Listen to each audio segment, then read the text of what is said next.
People remembered the sky when it tore open. Not just one world, but hundreds. The stars didn't shine anymore. They bled. Red, purple, and dark blue flashes lit up space like fire, as if the galaxies were crying. And at the center of all, this was the spaceship Helix, burned, scarred, and almost broken, but still flying. Inside the ship, Captain Do-hwan stood on the bridge, sweat dripping down his forehead.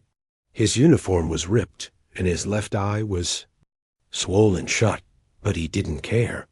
His hands gripped the control panel, as if letting go would make the universe collapse. Behind him, First Officer Gia held on to the side rail. Her shoulder was bleeding, but she didn't make a sound. She looked at Do-hwan with fear, but also with something stronger. Trust. Outside, the Zerathons, a massive alien empire that had wiped out 37 planets, were getting closer. Their ships moved like sharks in dark water, fast and hungry. Thousands. Of them, Helix was alone. No reinforcements. No escape routes. Just one ship against a galactic armada. But Do-hwan smiled, because deep inside the ship, the last weapon of humanity was waiting. It was the very thing that started the war. 6 years ago, Helix was just a research ship. No weapons. No armor. Just a floating science lab. Back then, Captain Do-hwan wasn't a warrior. He was a scientist. And Gia? She was a translator, learning alien languages with curiosity in her heart. Then, they found the spark, a small, glowing crystal on an abandoned moon. At first, it looked harmless. But the moment Gia touched it, the entire ship pulsed with power. Machines turned on by themselves. Engines repaired in seconds. A strange voice spoke through the walls in perfect Korean. You are chosen. That was the day Helix changed, and it was also the day the war began. The Zerathons wanted the spark, not for peace, but for control. They sent warnings and bombs. Then entire fleets. Helix escaped again and again, becoming more than a ship. It became a myth, a symbol, the last hope of humanity. Now, 6 years later, it all came down to this. Captain, Gia said, trying to stay calm. You only have power for one more shot. Do-hwan nodded. That's all we need. They both looked at the spark. It was no longer just a crystal. It had grown, pulsing with light like a beating heart. It had connected with Helix's systems, turning the ship into something more half machine, half living. Ga whispered, Do you think it's alive? I think it's scared, Do-hwan said. Like us. Outside, the Zerathon flagship moved closer. Its shape was massive and terrifying, like a metal dragon with 1,000 eyes. Do-hwan knew it well. That was the ship that destroyed Earth's moon station. That was the ship that killed his brother. Helix, he said softly. Can you hear me? The lights flickered in response. I need one last push. Just one. Suddenly, the ship vibrated. Not in fear, but in readiness.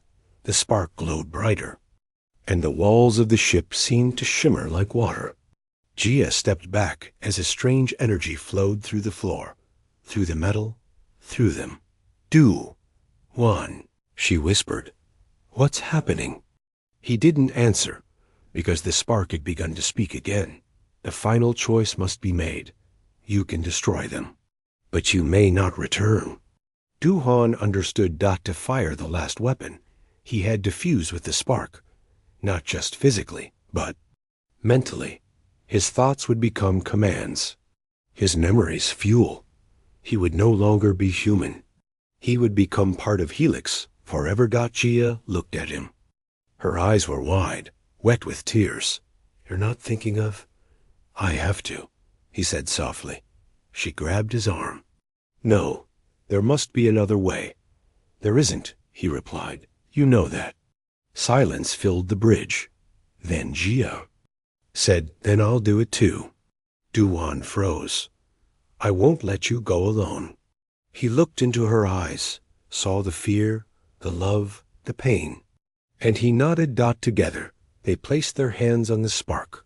The ship screamed, but it wasn't pain. It was awakening. Outside, the Zirathon commander laughed. The humans are desperate, he said, watching from the flagship. They power up that pathetic ship, thinking they can stop us. But he didn't know what was coming.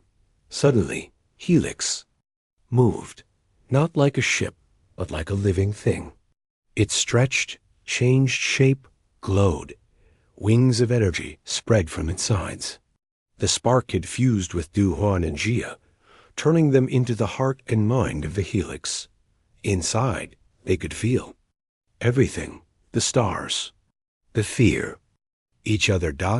And the pain of every world that was lost. The Zirathon fleet opened fire, but Helix didn't dodge. It absorbed the energy, turned it into light. And then it struck. One single beam shot from its core, but it wasn't a weapon. It was a memory. It carried the sound of children laughing on Earth, the smell of home, the dreams of people who had no more planets to live on. It hit the flagship directly. The metal dragon cracked. Then shattered. Then fell silent. The other Zirathon ships hesitated, then turned. Then fled. But inside Helix, something was changing. Jia cried out, Do-hwan, I can't hold on.